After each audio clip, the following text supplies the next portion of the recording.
Magandang umaga, una sa balita, una sa serbisyong totoo. Darito na mga unang balita. Dalawa sugatan ng mauwi sa Girian, sakitan at batuhan ang demolisyon sa ilang bahay sa Payatas, Quezon City. Ayon po sa mga opisyal ng barangay, matagal nang inabisuhan ng mga residente ukol sa demolisyon dahil ito'y pagtatayuan daw ng eskwelahan. Darito ang report ni Ian Cruz.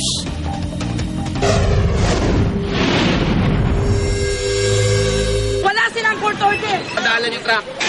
Ano ba?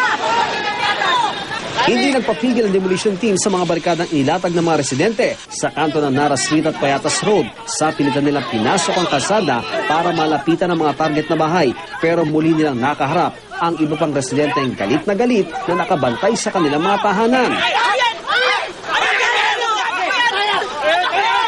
Maya-maya pa, nagkabatuhan na.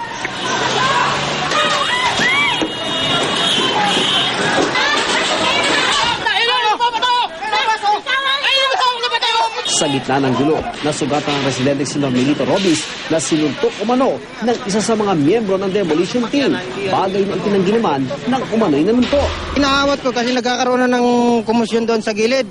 So ngayon pagkaawat ko, ginawa nung isa, sinuntok ako kasi napatulak ko yung isa. Sinuntok ako dito, tapos nung sinuntok ako, tinadyakan pa ako rito. Nasugatan naman ang isang miyembro ng demolition team matapos umanong mabagsakan ng kisame. Giit ng presidente ng pagkakaisa ng mamamayan ng Nara Incorporated na siyang asosasyon ng mga residente. Iligal ang demolisyon. Wala silang pinakita na court order po sa amin. Anong klaseng karapatan ang may ginagawa ng City Hall?